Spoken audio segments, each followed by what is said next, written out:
Comment tu places alors le débat quand tu as des divergences? Parce que aujourd'hui, quand même, le Rassemblement national, Ouais. voilà, ils ont Ah eu oui, ils un ont pris taux du très galon, élevé bien sûr. pendant voilà, les européennes, etc.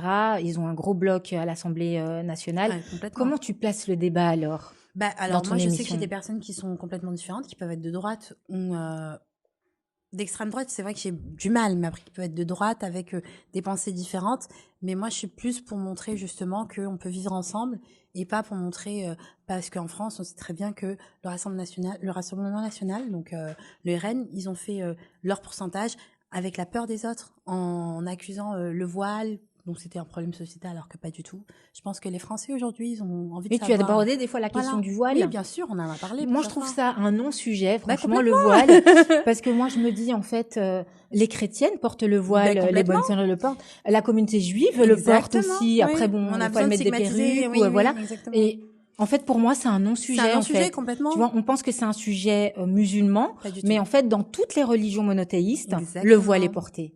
Mais Donc, en fait, il suffit de dire il ça, suffit d'être ouvert, et il suffit de tu vois. se renseigner, même au-delà. La habaya, c'est une robe. Bon, tu sais très bien, en arabe, ça veut dire robe.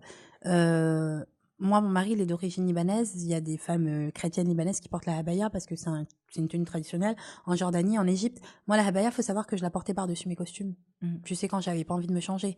Ça n'a rien de religieux. Ouais. Donc, ça, pareil, ça a concerné 68 étudiantes. C'est ridicule, Après, quoi. l'abaya, je pense que c'est aussi une question au-delà de la religion, même si c'est instrumentalisé Hum. aussi par l'extrême Ah, droite. complètement. L'abaya, c'est aussi comment on s'habille quand on va à l'école. Tu Oui. vois, on peut aussi bien parler du crop top. Oui, bah oui, Tu vois ce que je veux complètement. dire? Oui. Donc Une c'est tenue adéquate, mais voilà de après. l'uniforme, etc. D'avoir la tenue. Mm, Enfin, moi, je me rappelle quand j'étais petite, avant la rentrée des classes, bah, on faisait les boutiques pour que complètement. tu sois La tenue parfaite. posée la veille et tout, Voilà, je connais. Avec exactement, les tu petites vois. baskets neuves. Voilà, tu vois. Donc je pense que c'est aussi ces questions-là autour de l'éducation, de comment, tu vois. Après, c'est vrai que des fois c'est instrumentalisé Bah politiquement, complètement, mais ça a été politique parce que pour une petite anecdote, il y a une maman qui vient me voir un jour, qui me reconnaît dans la rue, qui me dit ah et tout, vous avez parlé là-bas. Dis moi je suis française, ma fille est française, elle est partie avec une robe longue comme ça au lycée et on lui a demandé de rentrer se changer. Alors que là c'était une robe qu'elle avait achetée à H&M quoi, une robe longue. Elle est française, on lui a dit non t'es trop couverte.